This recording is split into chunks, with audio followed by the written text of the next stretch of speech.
And once I introduce the ideas, you guys need to do the homework. So it's about meeting here once a week, obviously, to listen to the new material, looking at what it's about, then go do the work for 7 days, and then come back and get some more. So I'll explain the idea. I'm going to go over and cover, the 18 steps, what it's about. And at each one of those steps, obviously, there's going to be homework. The homework is not for me. The homework is for you to be able to take advantage of it. The program is available for you so that you can take advantage and maybe bring yourself to a place where you can take advantage of what's upcoming. What I believe is coming is, I think that it's going to happen all across the board, where you're going to see a lot of professionals that all across the board, meaning in any industry, you're going to have some companies close doors, you're going to have some people getting fired, you're going to have some of that stuff happening. You can probably sense and see some of it is happening already, and it's going to happen. Now, I think in Rhode Island, you guys are situated in such a place where it's not going to get hit strong like it will be in some other places, because Rhode Island is steep. If you're looking around Rhode Island, to the north, you got Massachusetts. Prices in Massachusetts, the closer you get to Boston, the crazier the price is going to be. So for someone to move from Boston or the suburbs, you're talking Suffolk County or Norfolk County, moving into Rhode Island, for them, it's like, they're selling a 2-bedroom, 1-bath for $979,000, and they're coming down to Rhode Island to a, 4-bedroom, 3-bath for $425,000. Same goes with Connecticut. Same goes with New York. So I think Rhode Island is situated in a place where it's still, you will feel it, but you're not going to feel it as strong as other places. Another thing that you're going to start seeing is, obviously, the majority of people are not very educated about how to invest their money, what to do with their money. And therefore, when a lot of realtors get paid, they blow the check 2 days before they got paid. Or it's the next vacation, the next car, the next this, the next that, and keep thinking about stuff that they wish to buy because they've been craving it for I don't know how long, and all of a sudden they have this check coming up. So you're going to see a lot of agents in your business leaving the business. Leaving meaning they're going to work part-time. If they used to do real estate full-time, they cannot afford it anymore. Now they need to find a full-time job or a part-time job. So their focus from real estate is shifting into something else.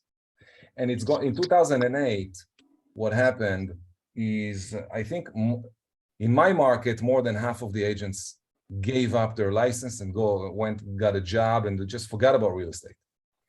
The other 50% that stayed was divided 80-20. 20% was always the 20% at the top. These are top producers, and these are people that do 25, 30, 40, 50 deals and up every year. And they took advantage of it. So yeah, the market got slower. If it took 2 weeks to sell a house, now it will take you 6 months to sell a house, but you can sell a lot of homes. So yeah, start focusing. When you get a listing, you're not going to cash in 3 months on it. You're probably going to cash in between 6 months to a year on every listing you're bringing in. It's just going to take longer to sell. So what does it mean? It means that you need more time, airtime. You need airtime to do what needs to be done. Which means what? Which means that you need to start really think about what are you doing with the money that you're earning. This is not the time to, in my opinion, upgrade. You need to downgrade your life. You need to spend less money, be more humble. Stop thinking about toys and bullshit and jewelry and a bigger basement, a wider house, a bigger yard, a pool. Stop thinking about like that. Start thinking about how can I take the money that I have, live a humble life, and have money left to take advantage of what's happening right now. Because when something happens in the market where other people are leaving, it leaves you a lot of opportunity to do a lot of beautiful things. Because look, if someone just left, someone that used to do 5 deals a year, 5 to 10, And now they didn't get any listings, only what we buyers, because anyone who does 5 deals, 6, 7 deals a year, they're not really doing it with sellers. And most of that business will be a buyer agent. So they're going to leave eventually because buyers are slowing down. A lot of buyers are pulling out of the market. So what's going to leave? It's going to leave what's upcoming. What's upcoming? Sellers are coming in. So most agents out there have zero skills to go get listings. They just don't have skills. They don't know how to do listing presentation. They don't know how to do pre-qualifying calls. They have no idea how to do it. Those who know very well how to do it will take a lot more business. And they would leave, a lot of people are going to leave the business. So people leave the business because, number one, it's not as easy to work buyers anymore. And they don't have the skills to work sellers. So that's number one reason why people are going to leave the business. Another reason is everything slows down. So it's going to take longer to close deals, which would make it seem as if I'm not making the money as I used to make. So that's another reason why people are going to leave. Another reason why people leave is because they're never made enough money from real estate as it is, but their spouse had a job. Now the spouse got fired. Now they need to let go of real estate, go bring better and better, go work for some company. So that's what's going to start happening. But at the same time, real estate is still happening. Sellers are selling, buyers are buying. The shift that is happening is it's going from a crazy seller's market into a buyer's market. So we are in the down the downs just started. We're already downhill in prices slightly. And right now you can really take advantage of it if you work smart. Now, this 18 segments of Life by Design doesn't talk about real estate. So I'm speaking about it right now because this will be the last time we talk about real estate for the next 18 weeks, basically. There's not going to be talk about real estate because it's not important. What's important for you to understand is you need to have a very strong mindset. In order to have a strong mindset, let's look at what is needed to really get into this place that provides you with a strong mindset. So there's going to be a lot of talking on my end. You guys are listening, but at the same time, we will start bringing you on to participate. And I want to make sure that you guys are actually taking advantage of the group itself. You need strong people next to you right now. Right now is the time for you to put yourself next to strong mindset, strong people, and it's not going to be in abundance. You're not going to see it in abundance. It's a very scarce, let's see what I did here. Okay, there it is. I'm going to share my screen. I just need to know that you guys can see it. All right. So you're looking at Life by Design, right? Yes. Yes. All right, good. So let's begin. All right. 18 segments, each one will talk about a piece of the pie. Your job, and it's not here, so I want to talk about it right now quickly. Your job is to keep yourself away from bad influence. And the problem with that is that sometimes bad influence is right next to you. It can be your best friend, it can be a parent, it can be a child, it can be a neighbor, it can be your best friend, and it can be your spouse. So you need to be strong for everybody. How are you going to get strong for everybody? You're going to focus on it. Like, don't allow yourself to dwell in negativity. Don't allow yourself to listen to other people's talks. Don't allow yourself, have a plan, which is what this 18 weeks is all about. Have a plan and just focus on the plan, like completely disconnect yourself from what's happening out there, because it's only going to bring you down. There's no reason to converse about it. You just need to, if you want to converse about it, by the way, bring it here. Converse with the people that are next to you that want to stay positive. So I think the group is more important than the subjects and what we're going to cover in the program. I think the group is what it's all about, because you want to keep yourself next to positive people. And if you see that in the group, there is someone who is a little bit negative, you want to call them on it. So there's going to be a lot of accountability to keep you guys really focused on on the, what's important. So the first session, which is today, we're going to find the, how to find and fuel your fire within. So I need to find what is really driving me. Why do I wake up in the morning to do the things that I'm doing? Why am I doing real estate? All that stuff, we'll cover that. The next session next week, we'll talk about knowing your thought process. We're always in the mind, constantly thinking about, even now when I'm talking to you, you're thinking about other stuff. Yeah, you're listening to me, but it brings you other thoughts. Oh yeah, and it's just it keeps on arriving. So understanding the thought process, which I talked about also in my book. If you read, the book talks about the mindset. That what I spoke about over there is a lot about this. So you need to know your thoughts process, how it's even happening, how it started from the beginning when you were born. And a lot of that is automatic, how it became automatic, how you bought into those ideas and made them yours and made it part of your faith and what you believe in and all that stuff. So knowing your thought process and moving into the driver's seat, meaning you're going to be the one in charge. Session 3, embracing change. Change is coming, it's inevitable, and you need to be prepared for it, but at the same time, not just prepared financially and in your business, but prepared in your mindset, understanding that change is coming, that every change is good, and you just need to embrace it and learn how to live with it. Then we'll talk session 4, taking control of your mind. That is by far the most difficult thing that anyone can do, just because it took, I don't know how old each and every one of you is, but if you're looking at your age, it took you that long to program your mind in a certain way. Now you want to reprogram. So it's not easy. And you definitely, at session 4, need to start getting more into the homework assignments. 5, designing your outcome. So the outcome that I'm going to get from my business, what will happen in 2023? What's my income going to be like? What's my life going to be like? You need to design it. And when you design your outcome, in order for it to be vivid, not just I'm thinking about it, I'm thinking, because there's a lot of other thoughts in there. It's not just, the thoughts that, I want to do this. Yeah, that's one thought, but there's a million other thoughts. Yeah, but you cannot do it because of this, and this is not the right time, and maybe we shouldn't do this now. All that stuff is going to happen. So you need to understand how to handle it in order to design your outcome.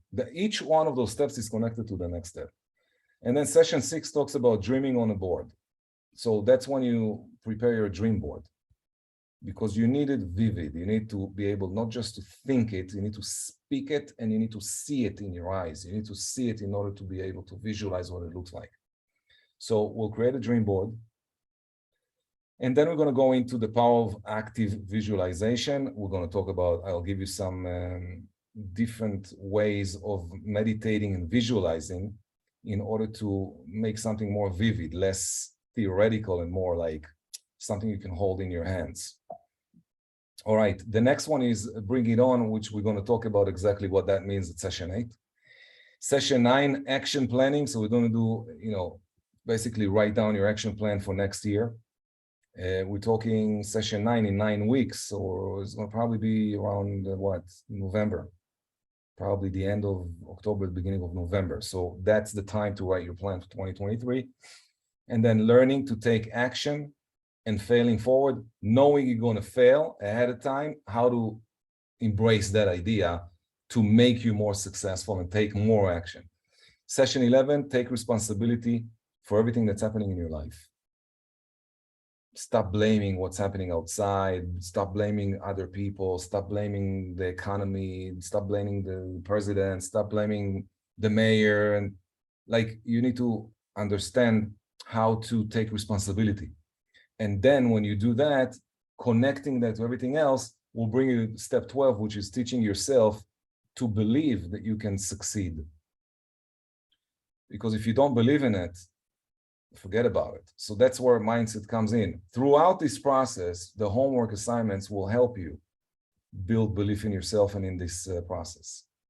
Session 13, think bigger, getting outside of the box. So you will reach a point by week 13 that you already have a plan, and the plan, you'll see that there are some limitations that you put on it because of some limited beliefs and stuff that's you already have inside of you. So 13 will help you get outside of the box and help you deal with all that stuff. 14, the art of removing yourself completely. What does that mean, removing yourself? It's extremely important that once you put together the plan, you move aside and you focus on other people.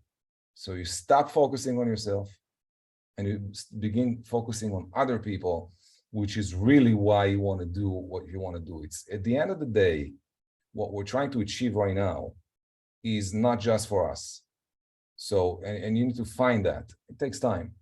And then we'll talk about gratefulness, what it means to be grateful, how to actually do gratefulness, not just, how to actually do it. Physically being grateful, how to cause yourself to be grateful.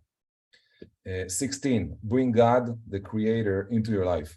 So obviously that's a deep session that we need to talk about. What does it even mean that, that this is not just happening by, it's not a coincidence. Nothing that's happening in your life is a coincidence. Even this session right now is not a coincidence. You're sitting here right now because you need to be here right now. And if you're sitting here right now, maybe there is a purpose for it. So hopefully I can help you guys realize stuff that was very difficult for you to maybe take on. Some talks about when basically session 16 will be very interesting and we'll see what happens in the group. 17, you need to make some commitments to write a life purpose, mission, and vision. So it's towards the end of the process, you need to start making commitments. So you're going to write your life purpose, like literally for the rest of your life. You'll put yourself on purpose, connecting yourself to a mission and the vision that you see for your life. And the last session is talking about your legacy, which is way beyond thinking about yourself. Like, I don't think people can think about legacy. Legacy has nothing to do with you. Legacy is when you separated yourself from, like, you don't exist. And what you leave behind is for other people. You don't leave behind something for you because you already pass. When you pass, it's done. So what you leave behind is for other people. If you're capable of being motivated by building a legacy, that means that you already removed yourself. So through the process of the 18 steps, what should happen is that you're capable of understanding what it even means to remove yourself. And so we need to talk about that. All right, session 1. How to find and fuel the fire within. So what is the fire within? Finding your why, your life purpose, your inner drive is something that I believe that once I found, and by the way, this happened to me a couple of times in my life, things will change. You would recognize that what you thought should happen is, my plan is not necessarily always God's plan. So I can plan all day long, but at the end of the day, I'm going to be somewhere that is sometimes slightly different or a lot different than what I thought it's going to happen. Sometimes in your life, you take a path with a friend and you guys need to depart and they go left, you go right. I mean, a lot of different things will happen in your life. But you need to have a purpose. And the purpose needs to be connected to every single thing that you're doing in your life. Like whatever you're doing right now is connected already to something. It can be a little spark that's left from when you were a child. That was, you always wanted to go somewhere and be something, and you believe in yourself. You know that there is something in yourself that still, you did not bring it out yet. Like, that something inside yourself is real, you can feel it, but it's not really something that you can put your finger on. And that's really, finding a life purpose is not something that's easy to do. But that purpose, when you have it, when you can hold it in your hand, even if you don't hold it entirely, if you're just touching the beginning of it, it will give you a lot of energy. So how do you know if you're on purpose? You feel it. It's not something that you think about. It's something that you feel. You're engaged in something and you're feeling something in your body. You're feeling a physical sensation that tells you that you're fired up, like I'm waking up early. Or I wake up earlier than I can't sleep. I'm fired up about something. So when I sleep, I am just sleeping to get it over with so that I can already wake up in the morning and do what it is that I'm on purpose. So when you're on purpose, you would feel more energy. You would feel more motivated to do stuff. You feel like a boost inside of you that wakes you up earlier and keeps you up, longer. And you need to use that moment. And sometimes you lose it. You know when you lose it? When you're not on purpose. When you feel down, when you feel like down, depressed, you're not really, it's just like life is hard and all of a sudden you fall on something and you're like, you don't even know what it is. And I tell you what it is, you're not on purpose. It's like you're living without this purpose. So it's a moment calling you for soul searching. You got to go deep and ask yourself some questions, and there's going to be a breakdown before you see the breakthrough. Everybody wants a breakthrough. I know I want it, but it doesn't come. Why it doesn't come? Because you're not ready for the breakdown. You're holding. You don't want to break down, but to break through, you need to break down, and you need to embrace that. So sometimes when you look for a purpose and you don't find it, you're like, yeah, I know what I want to do. Like I ask you, how much money do you want to make this year? I want to make 100,000, or I want to make 250. Okay, great, 250. Why do you want to make 250? Because I want to, you have these goals. Oh, I want to cover my debt. I want to pay off some of the mortgage, or I want to put a down payment on a house. I want to buy a car. I need to buy these things for my family. I have to help this person and that person. I need to help. So all this stuff, you have a list of stuff. Okay, here is 250. Do it. Now come back. I'll give you another 250. What are you going to do with that money? And you will reach a point where, okay, you did all that stuff you thought you need to do, and now you're left with what? You bought the house, you bought the car, you paid your debts, everything is done. Now what? What's going to happen next? And that's why people sometimes, when they become more successful, they reach a point where there is some sort of an emptiness or a feeling of I'm down, like I'm not excited anymore. And that's always because you're doing life you're not doing life on purpose, you're doing life. And when that happens, you need to hopefully be aware of it and hopefully have someone next to you that can pull you up. And that's what I want to do in this group. So if you don't know what your purpose is, you can start digging in, like go in and dig. And if you think you know what the purpose is, ask yourself if you're fired up enough about it to do things that you normally don't feel comfortable doing. For example, if you want to get a listing because you're fired up about what can happen to your life at 250,000 a year, that okay, for that I need to learn how to get listings. So one of the first steps is to be consistent with something that's called prospecting. But you don't like to prospect, doesn't feel good, you don't like it because maybe you don't have the skills for it, maybe you don't have the skin for it, maybe you think that your personality style doesn't belong to it, you just don't like, I just don't like it, I don't want to do that. So when you are on purpose, there is no such a feeling as I don't like it, so I don't do it. Because when you're on purpose, you do everything that it takes to get somewhere. And if you find that you're not doing everything that it takes and you know what it takes, but you're not doing everything that it takes, it's because you're not really yet on purpose. You're doing life, you're capable of surviving it, meaning you pay your bills, you eat, you have a roof over your head, you have clothes on your body, you're surviving, you're living the life. But you're not excited about it. You're not pumped up. You feel it. This is a feeling. I can't convince you to feel this way. You either feel it or you don't. And if you don't, it's normally because you're not on purpose. You're doing life, but you're not doing it on purpose. So if someone is seeking to find it, how do you go there? Like, what's the process of finding my purpose? Like, Ron, I know I joined real estate because I wanted to make money, and you start putting in all these things, but you don't feel it. So ask yourself, what accomplishments brought you happiness?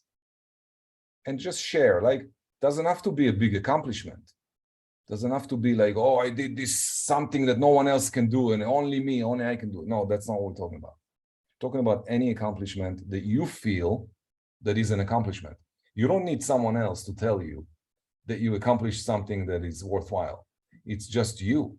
You should be the one feeling it. So let's share. Tell me what accomplishments brought you happiness so far. And it can happen.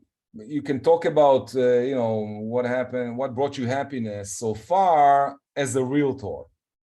What brought you happiness so far as a father? What brought you happiness so far as a mother? What brought you, happiness so far as a member of the community, as a wife, as a husband, as a child? Whatever it is, doesn't have to be. We're not talking real estate, but I want to see if you can find it quickly, or it takes time to find it. So let's begin top down. I see Wilfredo. Let's begin with you. Well, as a person, this summer I got to take my aunt and my daughter back home, and I spent 9 days over there with them, and that was probably like the best time I've had in quite some time. So I was in a real happy place, during those days. So that was really good. Fantastic. So what do you think brought you happiness? The fact that you were there with them, or the fact that they experienced it with you? So it was more about their experience, or both? For me, it was more about their experience, especially with my aunt. She works hard. She's like my mom since I was a kid. So just being able to, see her in that space, in those moments, was really fulfilling. And my daughter too. So yeah. So what are you grateful for that helped you go there and do it? I mean, I'm great. Whatever helped you do that? Like how you were blessed to be able to do such a thing. So Yeah. I mean, I'm grateful that I have the drive that I do, like, to get up every day and just do what I got to do, no matter how I'm feeling, no matter what I may be going through mentally, like the work is the work, and I get up and do it. So I'm grateful that I have that drive within me, to not let myself just get in a cocoon because I'm having a tough day or a tough week, and not able to do what I have to do, so. fantastic. So the accomplishment was to be able to go there and share those moments and look at them and how they experience this vacation. Yeah. And also understanding, part of it is also understanding what brought you there. And having that, by the way, wanting to take your aunt and your daughter over there, that was a big piece of the happiness that you received from it. Mm-hmm. So in other words, if you didn't have this goal, you wouldn't experience this experience. So putting the goal out there caused you to have this experience. Yeah, facts. So it's not just doing the work, it's having the actual goal. That's why when people go with no goals, just doing life with no goal, I don't believe in goals, I don't believe in writing down goals, I don't believe, they're not going to experience these things. That specific feeling that you're talking about, and I saw those smiles on social media, how you smiled from one ear to the other, which is beautiful. Yeah. This is what it's all about. So, and celebrating these accomplishments. Very good. Lisette?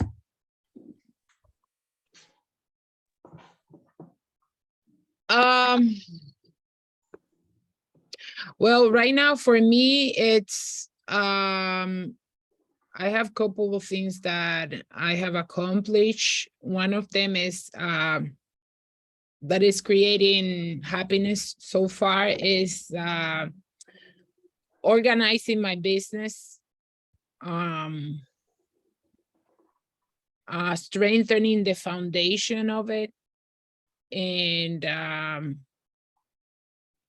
also I was able to support a cousin that I grew up with to come here to visit the country for the first time, and get out of a difficult environment that she was going, or difficult time that she was going through, and she was able to come here and meet, and I'll say begin a relationship with a person that she might have some feelings for. So that's Nice.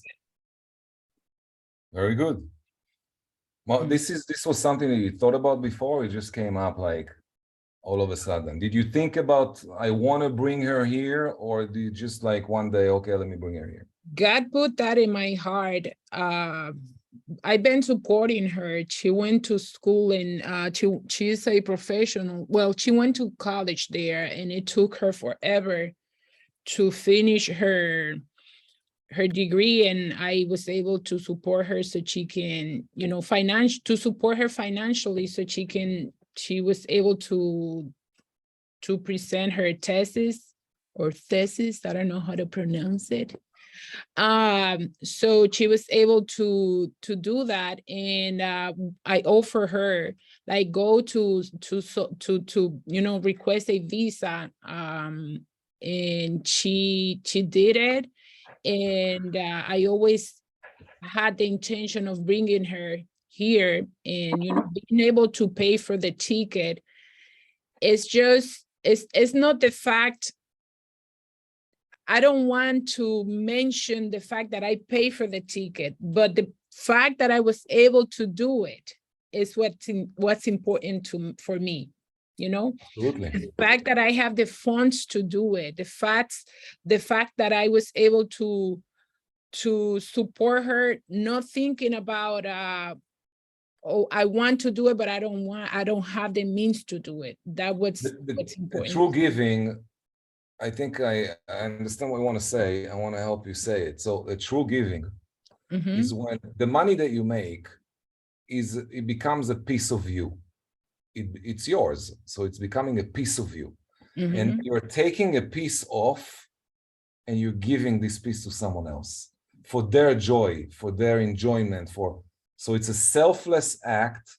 Same thing with Fredo. It's a selfless act that you take a piece of yourself, you're giving it to someone else, and that I am a natural giver. That's who I am as a person, as a human being.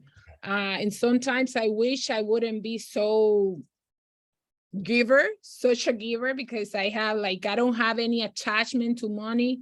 I want to make people happy. I want to create good memories for them, and that's it. I was able to purchase my mom a car.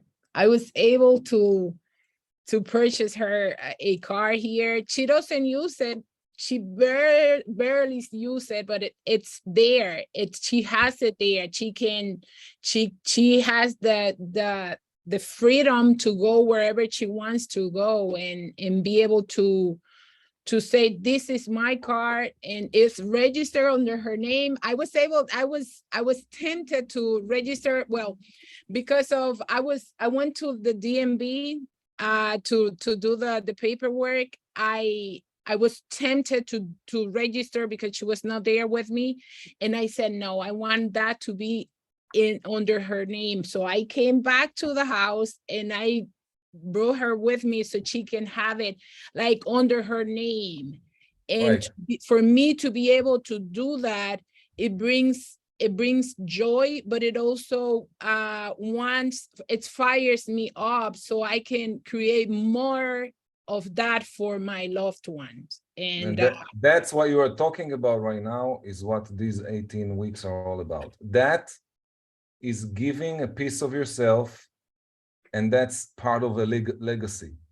You're giving a piece of yourself to someone else. It has nothing to do with you. Like if you bought a car for yourself, you would not enjoy it as much as buying her this car. Not even 1% of the enjoyment that it gives you to give. And may God bless you to continue to do that for many other people. My 1 second, Ron. Oh, you won't see it. My husband has a niece that she's a great student and she's very close to us, and she wanted to go to medical school in our country, and she couldn't because she didn't have the means to pay for it. Right. So God also put that in my heart, and we've been paying for her school. And she sent me, the other day I was on tear because she sent me her grades.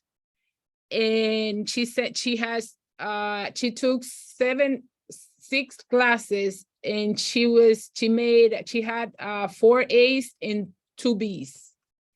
That's And fantastic. she was like, because I want to see the results. She sent me that, and that, yeah, I need to take You that. can take a snapshot and send it to the group on the chat. Yeah. So that's what fires me up. See that I've been of service to people, that I'm able to help others. Fantastic. Fantastic. So this is what we talk about here. We're talking about what accomplishments bring you happiness. And if you don't know the answer, then you ask yourself, what accomplishments brought me happiness so far in my life? Another question, what accomplishments would you like to bring you happiness? What accomplishments would you like to bring you happiness? So, and you're putting those down, like you're writing them down, you're trying to dig and find answers inside yourself. It's almost like digging into your soul, because if we live in the mind is not the soul, the mind is the spirit. So every time we think and we're living life in thoughts, yeah, the spirit is alive, but the soul is not there. The soul is more in the heart.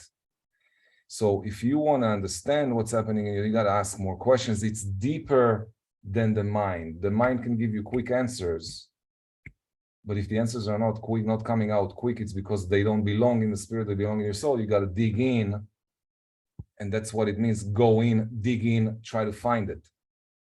So the more questions you ask, the easier it is for you to really find your purpose, which will then fire you up. You need to be fired up.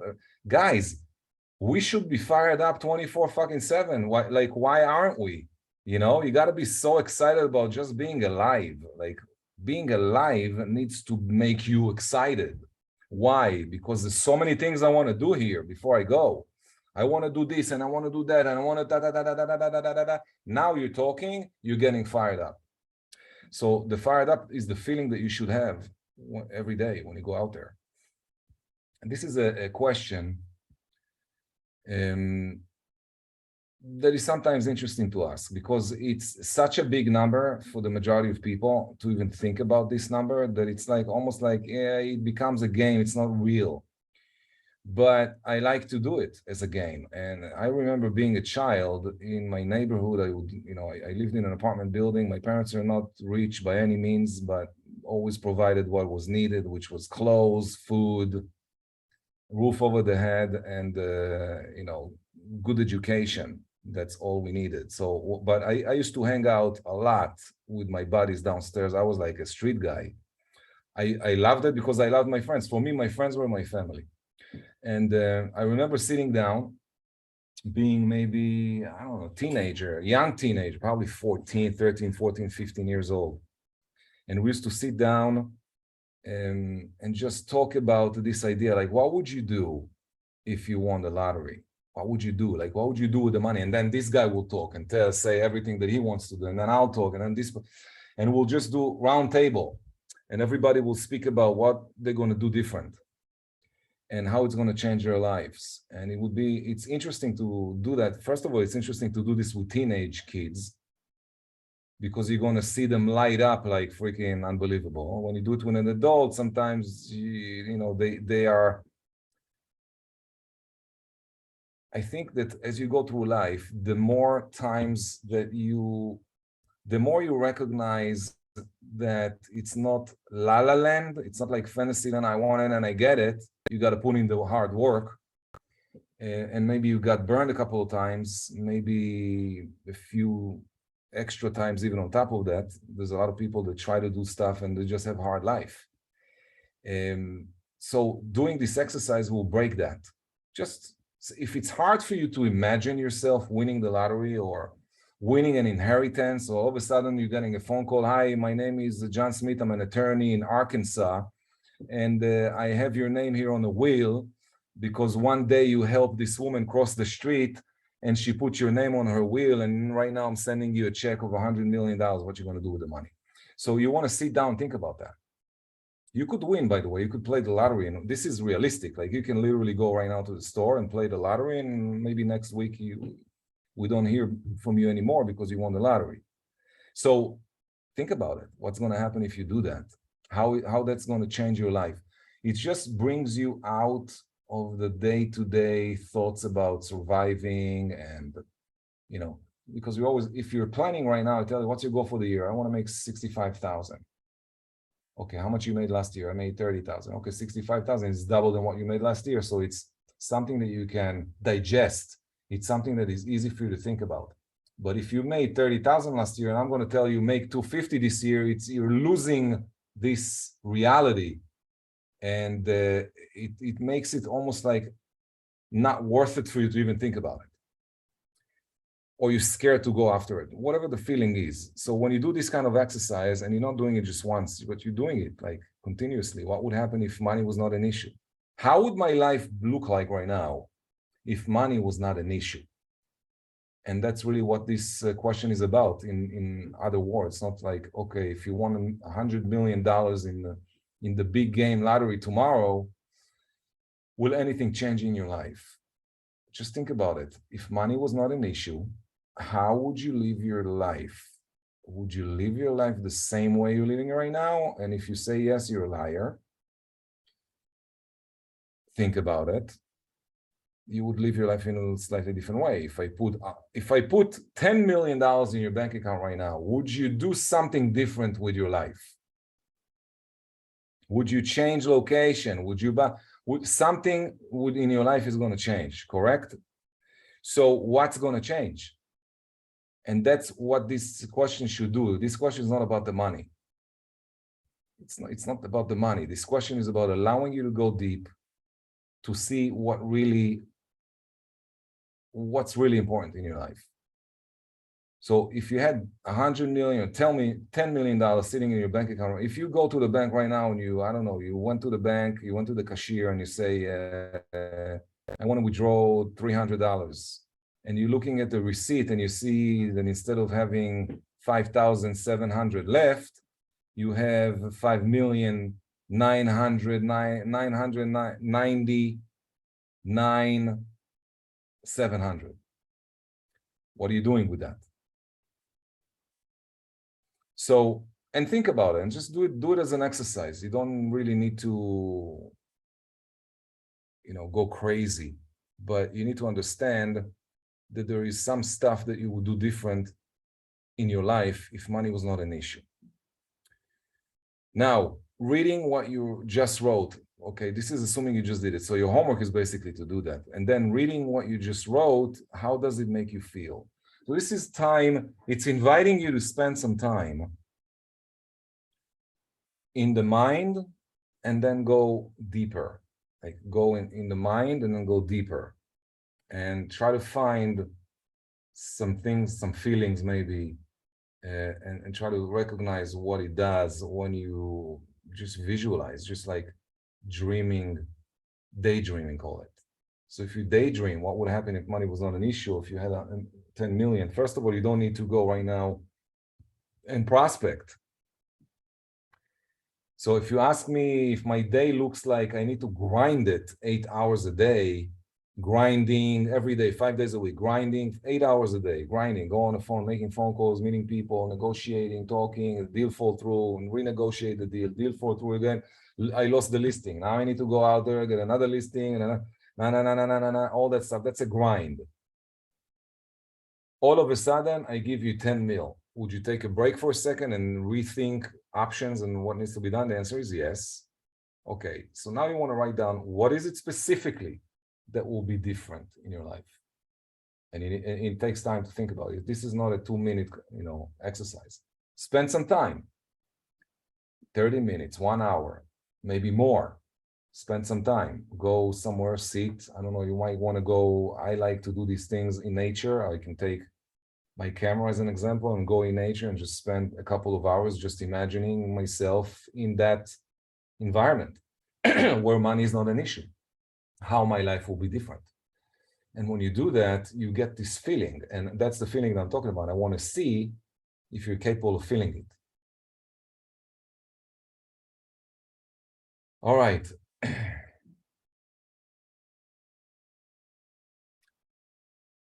So the first question for your homework is to ask yourself that question. If money was not an issue, Papa. But sometimes when you say if money is not an issue, it's not really grabbing you. So I need you maybe to ask yourself, if I deposited $10 million in your bank account right now, and you went to the bank and you discovered that you have 10 mil, what would you do different? How is that going to change some of the things you do in your life? And that's the answer. You want to start writing down what it is. Start writing down what it is. The second question I want you to focus on is the one you see right here. So if you were given 30 days to live, how will you spend that time? And you need to be specific. So you got to really, this is not an easy question. It's a question that will all of a sudden, if you are really going deep enough to really contemplate on this idea, like you just got a phone call from a doctor who told you that, or you just, I don't know, someone told you, a fortune teller, whatever, that you got 30 days left. What are you going to do with it? In 30 days, something will happen. So it says here to be specific because it's not a generalized question. You need to be real specific. What's your life going to be like? What are you going to do in those 30 days? So you need to build a schedule for the 30 days. You need to know more or less what it is that you want to do, who you want to see, who you want to hang with, what kind of stuff you want to do, like what experiences you want to have, and look at it, and then see what feelings are coming up when you look at it. So the homework is about, and by the way, the entire 18 weeks will be like that.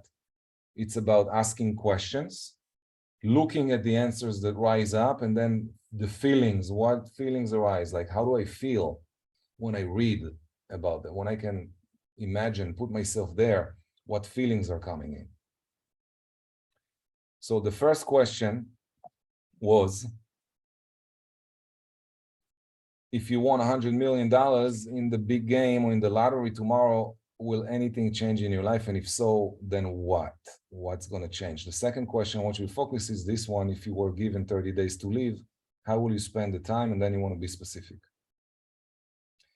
Now, these are some books that I recommend if you want to start working on your mindset and starting to connect more to your why, start to connect more to the purpose of life,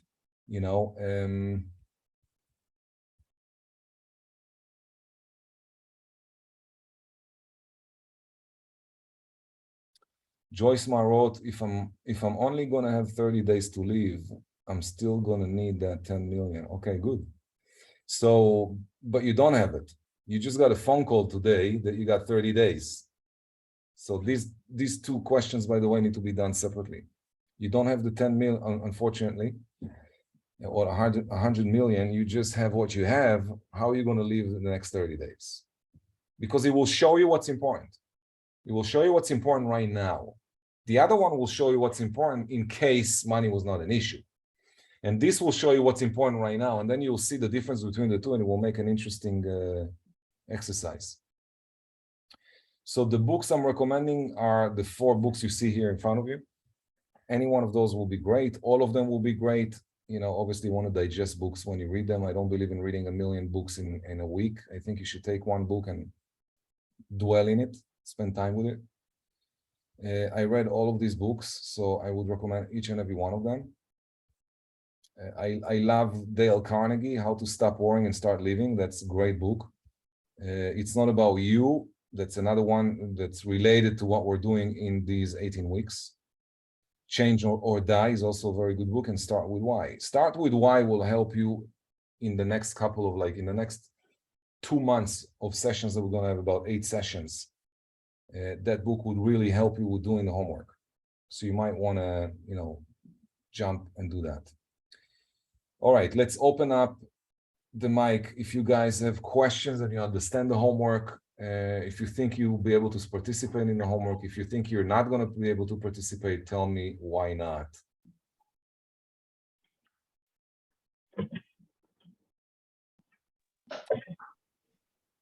All right, so I'm assuming everybody is up for the homework, correct? Okay, good. So the homework, do you want to share your homework on the group chat on Telegram, or do you want to bring answers to the next call? If you bring answers to the next call, it will slow down slightly the coaching session. If you want to just post it in the chat, it can speed up the process and we can move on. Yeah. I'll say the chat. Yeah, okay. So we're going to post it on the chat. I'm telling you again, I need you guys to be real. And this is one of the things that I found difficult about Life by Design when we do life coaching. The group is the most important thing about these sessions will be you guys. It's really all about your participation in the homework. How serious will you be when you answer those? Don't take it like lightly. Oh, I'm sending one thing. No, I want you to dig in and think, like, what would you do if I gave you 100 million? Like, I need to see a list of stuff. You cannot just be like, I'll do 2 things. No, I want to see a list. Yes, exactly. So I want you to show a list and share the list with the group. And then if you were given 30 days right now with the money that you have right now in your situation, where you are right now, you got 30 days. What are you doing with it? Besides being depressed, what else are you going to do with it? I can tell you that I wonder if I will get depressed. Like if I have to that, like, how can you control that? Well, I got a phone call last year, as you all know, that they told me that they found something, and if I don't take it out, so I was very worried, and I started thinking about that. And I put myself in that position a couple of times in my life when I was really contemplating what will happen if it happens. The first time it happened to me, I was 30 years old. My doctor invited me and my ex-wife, with my daughter was like 3 months old. He invited me to come to I did blood test, and then he calls me and he says, he was an idiot of a doctor, if you're asking me right now. I would punch him in his face like right now. It's stupid what he did, but he did it. And I say, thank God, because this was a wake-up call for me. So he calls me, a secretary called. She said, we have your blood test, and the doctor, whatever his name was, wants you to come into our office to have a discussion, and he was asking if you can bring your wife and child with you. What? That was a weird phone call. So I was like, okay. So they booked it for the following day. So I understood that something was wrong with the blood test. Now I go there, and it's not like you think that something really was, it was just high cholesterol. Like, if you think about it, it was so ridiculous that it's like, he should have lost his license for this phone call. Anyway, maybe she was an idiot and he didn't even tell her to do that, but she did it. So we arrive, and he tells me, he's like, I want you to look at your wife and your daughter. So, okay. And now what? And now he tells me, I want to ask you, if you want to see your daughter grow up, today's conversation should make a big change in your life. So he tells me your cholesterol was like, astronomic number, was like 350 or something crazy like that. And he said, and your blood pressure is high, you're at 160 over 100, 160 over 90. Now you're talking back then, I used to work 10, 12 hours a day, 6 days a week, stressed out, I was like crazy. I was working crazy. So he tells me, if you want to see your daughter grow up, you have to change your life dramatically. Like you have to stop eating whatever you've been eating so far. You cannot eat that anymore. And he gave me a new thing. So anyway, long story short, while he told me that, I came out of the office. I remember driving my ex-wife and my daughter to the house, and I left. I started driving down to my office. Now, between my house and my office was about an hour and 10 minutes. So I had an hour and 10 minutes in the car to think about what he just said. And I'm contemplating, and actually the feeling that I had was an interesting feeling. And that's why I got confused. Because I should have been like scared about it, but I wasn't scared. Like scared was not the feeling that I had. I had a different feeling. And that surprised me. Like I was really surprised by how I felt about it, because it's almost like in a way, it made me feel good. I started contemplating the idea that I'm not going to be here, and what does that mean? I started thinking about like really contemplating and going into it. And it wasn't a bad feeling by any means. It was a wake-up call. I did make a change. I mean, back then I probably was 260 pounds. I mean, I'm 6'3", so you don't see it, but I had big muscles. I was going to the gym, but I was 260 pounds. We're talking about a lot of freaking cholesterol. Okay, I mean, today I'm like maybe, I don't know, 190. So it's a big difference. So it took me 3 to 4 years to make a huge change. I started going back in shape. And so I made a drastic change because of that moment. And last year when I got that phone call, I was used to it. Like I was, okay, I'm used to bad news. That was really, I mean, that was more painful, bad news. I had to go through surgery and do all the stuff that I did. But what he did was it was a wake-up call. Just like, what's important in life? And trust me, your businesses, your money, nothing matters. You're simply thinking about the people that you're going to leave behind. Like all the thoughts that I had in my mind were about the people that I'm leaving behind. Like it's almost like you don't exist. And I think sometimes we need to go there in order for us to be able to go to our next level. You need to recognize that the stuff that you're living in your own drama that you're feeding your mind, all the crap that we're feeding ourselves it has no existence in the world. And then you can connect yourself to a purpose. Because when you live your life on purpose, when you want to leave a legacy, what's the legacy? Legacy has nothing to do with you. How it helps you to live a new Lamborghini in the garage. How is that helping? It's not helping anymore. So you start thinking about what's really going to help, and you go deep. And that's what the 18 weeks are all about. So do your homework, post your homework on the group, and contemplate on these 2 questions. And I want you to spend more time on question number 2 because it's more important. But that doesn't mean you're not going to do question number 1. So do both and post both on the group you got between now and don't post your homework on Tuesday morning or on Monday night. Like post your homework sometime this week so we can digest it and talk about it. All right. I'll see you next week at 9 a.m. Thanks, Ron.